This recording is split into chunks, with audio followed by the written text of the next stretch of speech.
रुसले सन् 2024 पश्चात अन्तर्राष्ट्रिय अन्तरिक्ष केन्द्र ISS-बाट आफू बाहिरिने र छुट्टै स्टेसन बनाउने घोषणा गरेको छ। रुसले युक्रेनमाथि आक्रमण गरेपछि पश्चिमा देशले उमाथि विभिन्न खाले प्रतिबन्ध लगाएको छ। यसबाट रुसको अर्थतन्त्र मात्रै प्रभावित नभएर अन्तरिक्षका अनेकौं मिसन पनि प्रत्यक्ष रूपमा प्रभावित भइरहेका छन्। अन्तरिक्ष मिसनमा आफ्ना साझेदारहरूबाट एक्लिएको रुसले चीनसँग सहकार्यको हात अघि बढाएको छ। तर चीन आफै छुट्टै अन्तरिक्ष स्टेसन निर्माणमा जुटेको हुनाले उसले रुसलाई सघाउने सम्भावना कम देखिन्छ। सन् 1998 देखि अन्य साझेदारहरूसँग मिलेर अमेरिका र रुसले संयुक्त रूपमा ISS-मा सँगै काम गर्दै आएका छन्। यसमा युरोप, जापान र क्यानाडा पनि संलग्न छन्। रुस बाहिरिएपछि अन्तर्राष्ट्रिय अन्तरिक्ष केन्द्रको भविष्य के होला? दर्शकवृन्द, आउनुहोस् आजको यस श्रृङ्खलामा हामी अन्तर्राष्ट्रिय अन्तरिक्ष केन्द्रबाट बाहिरिने रुसको घोषणा पछाडिका कारण र उसले बनाउन थालेको आफ्नै अन्तर्राष्ट्रिय अन्तरिक्ष केन्द्रका बारेमा विशेष चर्चा गर्नेछौँ। रुसी अन्तर्राष्ट्रिय निकाय रोस्कोस्मोसका नयाँ प्रमुख युरी बोरिसोभले रुसले सन् 2024 पश्चात अन्तर्राष्ट्रिय अन्तरिक्ष केन्द्र ISS-बाट आफू बाहिरिने र छुट्टै स्टेसन बनाउने घोषणा गरेका छन्। सन् 1998 देखि अन्य साझेदारहरूसँग मिलेर अमेरिका र रुसले ISS-मा सँगै काम गर्दै आएका छन्। तर युक्रेनमाथि आक्रमण गरेपछि रुसको सम्बन्ध अरू देशहरूसँग बिग्रिएको छ। पश्चिमा देशहरूले लगाएका प्रतिबन्धहरूका कारण रुसले उक्त आयोजना त्याग्ने बताएको थियो। सन् 1998 देखि 5 वटा अन्तरिक्ष निकायहरूको संयुक्त प्रयासमा ISS पृथ्वीको कक्ष वरिपरि घुमिरहेको छ। यसले हजारौं वैज्ञानिक प्रयोग गर्दै आएको छ। सुरुमा यो स्टेसन सन् 2024 सम्म सञ्चालन गर्ने सहमति भएको थियो। अझ अमेरिकाले त सबैको सहमतिमा त्यसलाई थप 6 वर्ष सञ्चालन गर्न चाहेको थियो। तर रुसी राष्ट्रपति भ्लादिमिर पुटिनसँगको बैठकमा बोरिसोभले सन् 2024 पश्चात उक्त आयोजनाबाट आफूहरू बाहिरिने निर्णय भएको बताएका छन्। उनका अनुसार त्यतिन्जेलसम्म रुसले आफ्नै स्टेसन बनाउन सुरु गरिसक्नेछ। नयाँ स्टेसन निर्माण आफ्नो निकायको मुख्य प्राथमिकता भएको पनि उनले बताए। राष्ट्रपति पुटिनले उनको प्रस्तावमा समर्थन जनाएका छन्। तर रुसको यो निर्णयले ISS-को भविष्य के हुन्छ भन्ने कुरा भने स्पष्ट भइसकेको छैन। अमेरिकी अन्तरिक्ष निकाय नासाका एकजना वरिष्ठ अधिकारीका अनुसार रुसले आफ्ना योजनाबारे अमेरिकी निकायलाई औपचारिक जानकारी भने दिएको छैन। ISS-बाट रुसको बहिर्गमनबारे केही समयता निकै चर्चा भइरहे पनि त्यसबारे ऊ कति गम्भीर छ भन्ने स्पष्ट भएको छैन। रुसले आफ्नै रसियन अर्बिटल सर्भिस स्टेसन बनाउने बताएको छ। तर त्यसका निम्ति निकै धेरै आर्थिक प्रतिबद्धताको खाँचो पर्छ। रुसी सरकारले उसका विद्यमान अन्तरिक्ष कार्यक्रममा त्यो स्तरको चासो देखाएको छैन। ISS-मा रहेका रुसी पाटपुर्जा पुराना हुँदै गएका छन्। यद्यपि त्यसले सन् 2030 सम्म काम गर्ने इन्जिनियरहरूको भनाइ छ। यदि रुसले ISS त्यागेमा त्यसले पक्कै समस्या निम्त्याउनेछ, किनभने साझेदारहरू एक अर्कामा निर्भर हुने गरी ISS-को डिजाइन गरिएको छ। अमेरिकाले ISS-लाई आवश्यक ऊर्जा प्रदान गर्छ भने रुसले उक्त स्टेसनलाई चलायमान राख्न र पृथ्वीमा खस्न नदिन आवश्यक काम गर्छ। रुस यसबाट बाहिरिएको खण्डमा बाँकी साझेदारहरू युरोप, जापान र क्यानाडाले स्टेसनलाई अन्तरिक्षमा टिकाइराख्ने उपाय निकाल्नुपर्ने हुन्छ। हुन त युक्रेन युद्ध सुरु हुँदा पनि ISS-मा रुसी र अमेरिकी सहकार्य त्यति प्रभावित भएको थिएन। यसै महिनाको सुरुमा दुई देशले रुसी अन्तरिक्ष यात्रीलाई अमेरिकी अन्तरिक्ष यान र अमेरिकी अन्तरिक्ष यात्रीलाई रुसी यानमा राखेर स्टेसन पुर्याउन सकिने सहमतिमा हस्ताक्षर गरेका थिए। उक्त सहमतिले ISS कार्यक्रमको प्रारूपभित्र रही सहयोग प्रवर्धन गर्ने रोस्कोस्मोसको विज्ञप्तिमा उल्लेख थियो। तर युद्धले रुस र पश्चिमा देशहरू बीच सहयोगका अन्य क्षेत्र भने नराम्ररी प्रभावित भएका छन्। रोस्कोस्मोससँग मिलेर मङ्गल ग्रहमा रोभर प्रक्षेपण गर्ने सम्झौता युरोपेली अन्तरिक्ष निकाय ESA-ले अन्त्य गरिसकेको छ। साथै रुसले फ्रेन्च गुयेनामा रहेको ESA-को प्रक्षेपण स्थलको प्रयोग गरेर आफ्ना सोयुज यान प्रक्षेपण गर्ने कार्य पनि रोकेको छ। सोभियत संघ र रुसको अन्तरिक्ष अन्वेषणमा लामो इतिहास छ। सन् 1961 मा सोभियत संघले पहिलो पटक मानिसलाई अन्तरिक्षमा पुर्याएको थियो। यो सफलतालाई उनीहरू राष्ट्रिय गौरवको विषय मान्छन्। पुटिनसँगको बैठकमा रोस्कोस्मोसका प्रमुख बोरिसोभले नयाँ रुसी अन्तरिक्ष स्टेसनले रुसलाई आधुनिक युगमा आवश्यक पर्ने अन्तरिक्षमा आधारित नेभिगेसन तथा डाटा प्रसारण सेवा प्रदान गर्ने बताए। रुसले यस अघि नै अन्तर्राष्ट्रिय अन्तरिक्ष केन्द्र ISS पुराना पाटपुर्जाका कारण कामै नलाग्ने गरी बिग्रिन सक्ने चेतावनी दिएको थियो। आइएसएसको रुसी भागको निर्माणमा नेतृत्व लिएको अन्तरिक्ष कम्पनी एनर्जियाका प्रमुख इन्जिनियर भ्लादिमिर सोलोभ्योभले आइएसएसको रुसी भागमा रहेका 80% उडान सम्बन्धी प्रणालीका उपकरणको म्याद सकिएको बताएका थिए। उनले आइएसएसमा ससाना चिरा पनि देखा परेका र ती भविष्यमा खराब हुँदै जान सक्ने भनेका थिए। सोलोभ्योभले भने उडान प्रणाली काम गर्न छोड्ने बित्तिकै मर्मत गर्नै नसकिने गरी बिग्रिने क्रम सुरु हुन सक्छ। उनले गत वर्ष पनि आइएसएसका उपकरणहरूको म्याद सकिन लागेको र फेर्नुपर्ने बताएका थिए। उनी पूर्व अन्तरिक्ष यात्री हुन्। उनले रुसी भागको जार्या मालवाहक मोड्युलमा ससाना चिरा परेको घोषणा गरेका थिए। यो मोड्युल सन् 1998 मा पठाइएको थियो र हाल त्यसलाई सामान राख्न मात्रै प्रयोग गरिन्छ। गत अप्रिलमा रुसका उपप्रधानमन्त्री युरी बोरिसोभले आइएसएसका खिएका पाताहरूका कारण दुर्घटना हुन सक्ने बताउँदै त्यस्तो हुन दिन नहुने बताएका थिए। हालैका वर्षहरूमा बजेट कम गरिएको र भ्रष्टाचारका कारण रुसको अन्तरिक्ष कार्यक्रम प्रभावित भएको छ। तथापि रुसले शुक्र ग्रहमा पुग्ने अभियान, अन्तरिक्षमा गएर फर्किन सक्ने रकेट निर्माण र आगामी वर्ष चन्द्रमाको सतहमा पुग्ने अभियान घोषणा गरेको छ। युक्रेन युद्धले अन्तरिक्ष अन्वेषण परियोजनामा रुस र पश्चिमा विश्वबीच दशकौंदेखिको सहकार्य अन्त्य गर्ने जोखिम बढेको छ।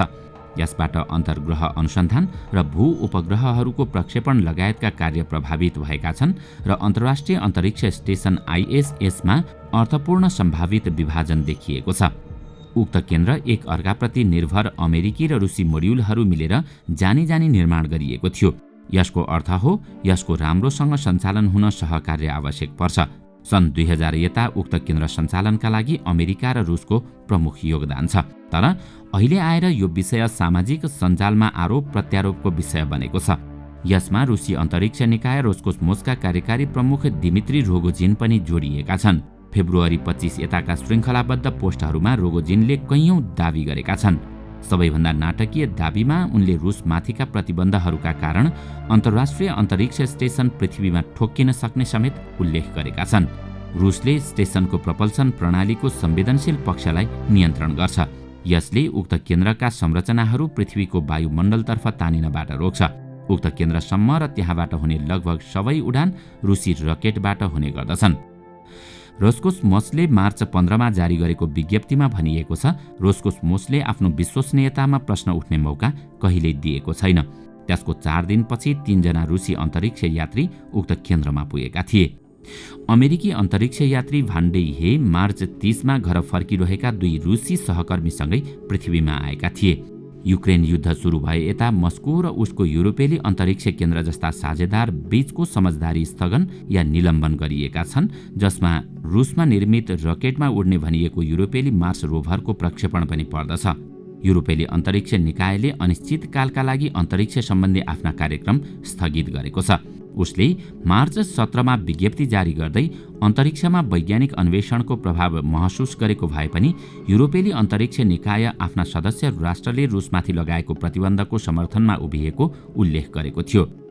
त्यसको जवाफमा रुसले पनि युरोपेली अन्तरिक्ष निकायसँग गियाना अन्तरिक्ष केन्द्र मार्फत संयुक्त प्रक्षेपण गर्ने सम्झौताबाट अलग भएको घोषणा गरेको थियो। उक्त साझेदारी अन्तर्गत 26 वटा युरोपेली भू उपग्रहहरू कक्षसम्म पुर्याइएका थिए। सबैभन्दा पछिल्लो पटक उक्त केन्द्र मार्फत महत्त्वपूर्ण वेब स्पेस टेलिस्कोप गत डिसेम्बरमा प्रक्षेपण गरिएको थियो। रोस्कोस्मोसले फेब्रुअरी 26 मा नासाको भेनिरा डी मिसनमा आफ्नो सहभागिता अन्त्य गर्ने घोषणा गरेको थियो। उक्त मिसनले सन् 2029 मा शुक्र ग्रहमा अर्बिटर र ल्यान्डर प्रक्षेपण गर्ने निर्णय गरेको थियो। सन् 1950 र 60 को दशकको अन्तरिक्ष प्रतिस्पर्धा सन् 1969 मा चन्द्रमा अन्तरिक्ष यानको अवतरणसँगै सांकेतिक रूपमा वाशिङटनले जितेको थियो।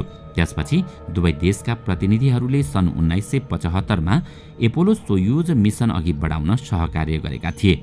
स्पेस शटल कार्यक्रम बन्द भएपछि यो साझेदारी नासाका लागि उपयोगी भयो। सन् 2011 देखि 2020 को बीचमा अमेरिकी तथा अन्य अन्तरिक्ष यात्रीले अन्तरिक्षको यात्रा गर्ने एक मात्रै माध्यम रुसी रकेट बन्यो। सन् 2020 मा अमेरिकी अर्बपति एलन मस्कको स्वामित्वमा रहेको कम्पनी स्पेस एक्सले अन्तरिक्ष यात्रीलाई लैजान थाले पनि त्यसले अवस्थामा खासै परिवर्तन गरेको छैन। धेरै अमेरिकी अन्तरिक्ष अभियानहरू अझै पनि रुसमा बनेका रकेट इन्जिनहरूमा निर्भर छन्। अहिले नासाले भुल्कान नामक नयाँ रकेटको विकास गरिरहेको छ र त्यसले अमेरिकी कम्पनी ब्लू ओरिजिनले निर्माण गरेको इन्जिन प्रयोग गर्छ। रुस र उसका पश्चिमा साझेदारहरू बीच युक्रेनमा आक्रमण हुनु अघिबाटै तनाव सुरु भइसकेको थियो। युकेको युनिभर्सिटी अफ लेस्टरका अन्तरिक्ष विज्ञ ब्लेडिन बोले सन् 2014मा रुसले क्रिमियालाई आफूमा गाभेपछि सम्बन्धमा चिसोपन देखिन थालेको बताए। मस्कोले प्रतिवादमा चालेका कदमहरूबाट बो आश्चर्यचकित छैनन्। उनले दीर्घकालमा अन्तरिक्ष राजनीतिमा रुसले थप क्षति बिहोर्नुपर्ने बताए।